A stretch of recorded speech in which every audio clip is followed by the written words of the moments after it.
Sorry. Pero mali to. I can't do this.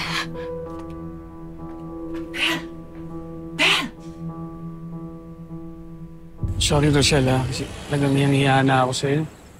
Kasi napalayas na nga kayo sa bahay ng dahil sa akin. Tapos ngayon, may masama na naman nangyari. Uy, pasensya na rin sa anak ko, ha? Kasi alam mo naman, siya nag-aalaga kay madam. Tsaka siya na nga pinagkakatiwalaan ng kapatid mo, eh. Pero mabait yung anak ko. Eh, yun nga lang, talagang pinoprotektahan niya si madam, lalo-lalo na ngayon na may sakit siya. Nagigilty nga ako, eh. Kasi tuwing makikita ako ni ate, baka lumala pa yung sakit niya, eh. Hayaan mo na lang siguro yung kapatid mo. Kapag gumaling yun, baka magbagong isip niya, diba? Ano nga ba ang sakit ni ate?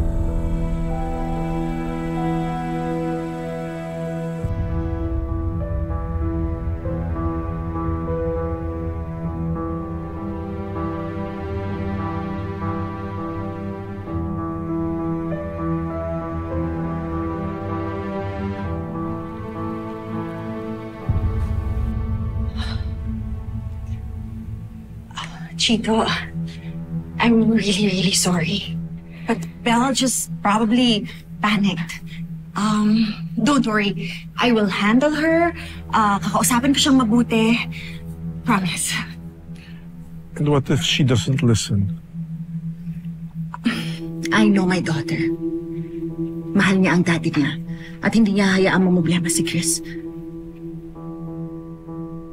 Then you better act fast.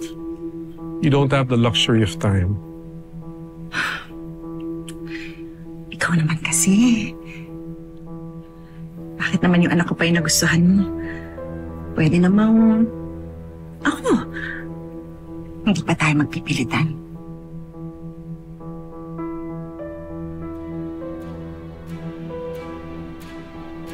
I don't want to say anything that might sting. Talk to her. Make her understand. Let's not waste each other's time.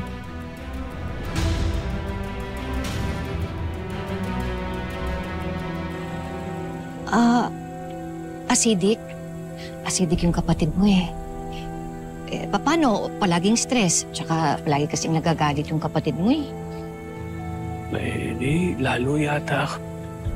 Huwag na muna ako magpakita sa kanya. Alam mo, Darius, hindi pa naman huli ang lahat, eh. Sigurado ako may pagkakataon pa na magkakais pa kayo ng kapatid mo. Sana nga. Shell, salamat, ha. Alam mo, utang na loob ko lahat sa'yo to. Nagkabati kami ng ate ko. Ako wala yun. Hindi rin namang iba sa akin si Madam.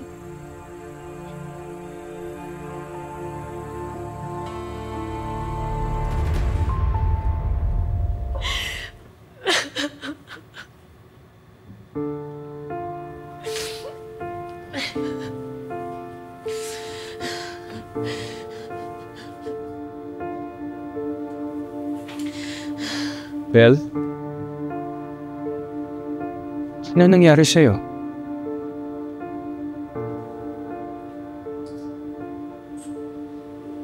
Oh, may problema ba?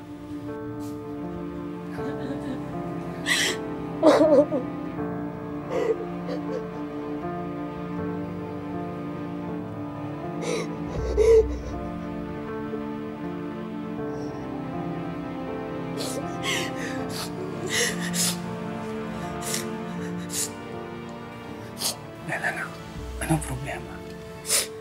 Bakit ka umiyak? Sabihin mo sa akin.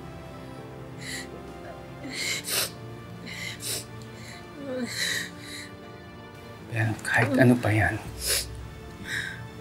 Kahit ano pa problema mo. Tulungan kita. Ha? Kasi po,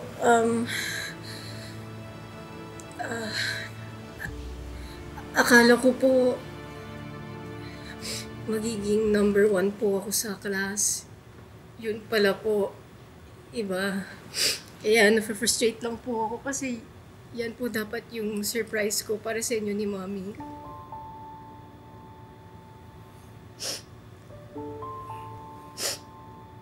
Bel, yan lang yung wino-worry mo? Bel naman, that's nothing. Okay? Alam mo kung hindi mo makuha yung pangarap mo ngayon, pwede naman sa ibang araw, sa ibang pagkakataon. But don't be too hard on yourself. Okay? Bel, we're not expecting na maging summa cum laude or something like that. Okay? Ang importante, masaya ka. Yun ang importante sa akin. At lagi mong tatandaan. Sundin mo kung ano tinitibok ng puso mo. And just be yourself.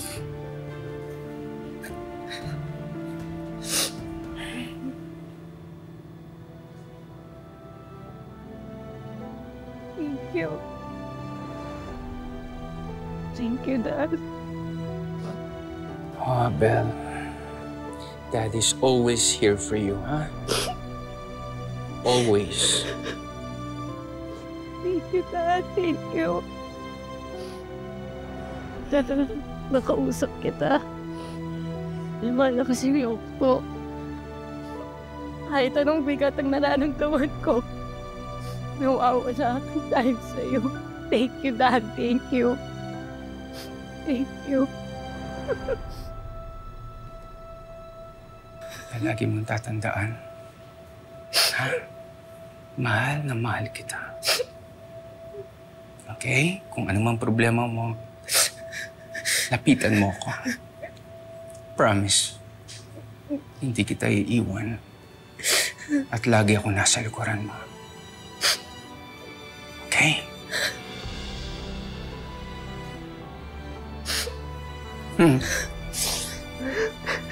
Ay, nako. Tingin nga. Smile na. Smile na.